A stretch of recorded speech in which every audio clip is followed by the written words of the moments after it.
Welcome to this presentation on Gradescope. I'm really happy you're here because I think Gradescope can make a difference in your job as professors. My name is Courtney and I'm an instructional designer at CSU Long Beach as a part of the ATS department. If you have any questions throughout the presentation, please jot them down and draft an email to the ATS department. At the end of the presentation, I will post the email address for you. In this presentation, we'll go over the tool known as Gradescope, which is integrated with Beachboard for a more seamless experience. First, let's go over the agenda.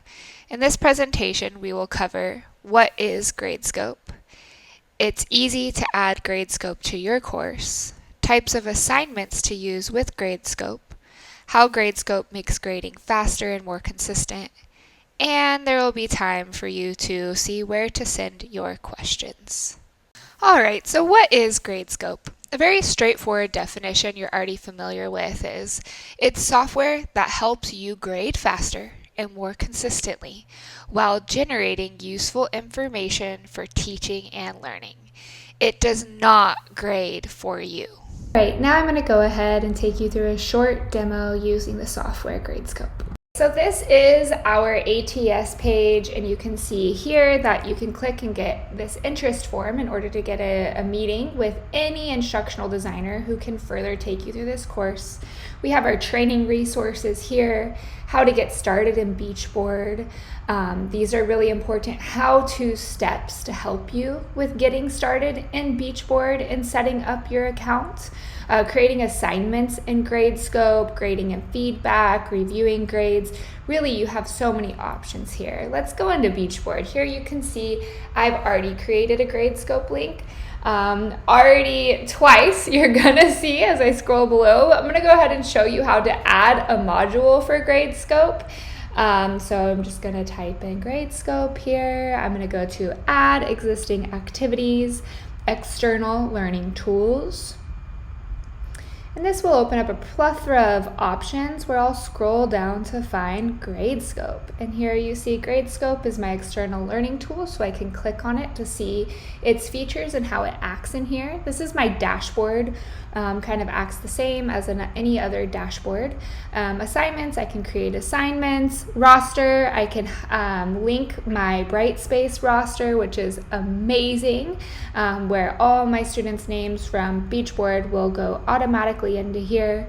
I can return to dashboard, and there's tons more features that I can play with here on Gradescope. So just a reminder, if you do want to set up a meeting with an instructional designer, you can click on this Gradescope interest form and we're happy to meet with you.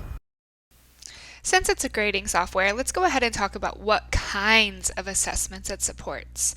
One quick rule is that if you can use a rubric on the assessment, you can definitely use Gradescope. Gradescope supports open response types, which we'll focus on in this presentation, as well as other kinds. You can choose to use Gradescope for formal assessments or summative assessments. You can use this for paper documents in which students take pictures of to scan or upload, as well as a multiple choice automatic grader. There's truly a wide variety of options to use in Gradescope. It will just depend on the type of content that is for each course. So I'm going to contrast two types of options that you would do. So first is your multiple choice assessment.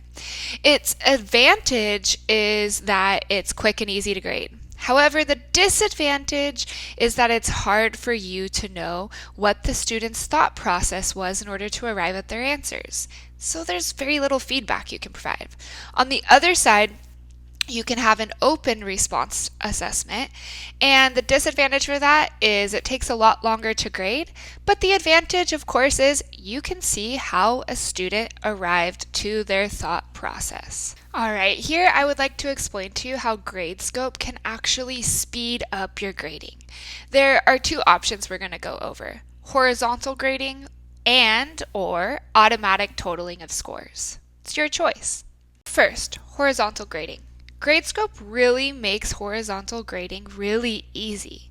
Horizontal grading is when you grade one question for all students prior to moving on to another question. A lot of faculty like to do horizontal grading because it's easy to sort of get in the zone. When you're grading the exact same things, you tend to do it quicker. You know how you want to respond. And a great feature of GradeScope is you can actually provide the same exact response to multiple students because it hyper saves. Typically, students do make similar mistakes to other students. So it provides a nice goal. A lot of the time, I want to grade one question and then I'm going to take a break or have lunch, and I'm motivated to return because I know I only have one question left for all of my students. The amazing thing about GradeScope is the automatic totaling of scores, which really speeds up the process. You can see in the left-hand corner of the screen in the red circle the entire score of the exam, but as we look on the next slide, you'll see it's even possible to break it down into category, genre, or this really helps for learning objectives. You can see here that the 1.1 and 1.2 questions were totaled as the kind of calculus portion of this test, and the same would be true if this were a calculus only test and it had different types of objectives a student was trying to meet. But in this case, we see calculus and geography, and you can see where the student is performing well and where the student is not performing well.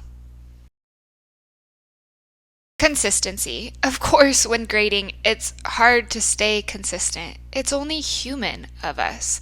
One thing that GradeScope really helps with is enhancing our consistency amongst different students in the same course or even with different professors of the same course. You can see here in this slide that this same exact question might have been graded by more than one professor, but because they're both using the same features in GradeScope, there is a level of consistency with the grading, which is a great help to serve as being fair and equitable when grading for all students. Some other advantages of going digital with your grading is that it's easy to keep track of everything, including with grading in teams. And also, it can be used for any modality. It can still be useful for face-to-face, online learning, hybrid learning, synchronous, asynchronous portions, whatever it is that you're serving this semester, it can help make it easier for you. No more messy papers, no more losing files, it's all right here. As I geek out on grading with you, I want to tell you about some of my favorite features of this.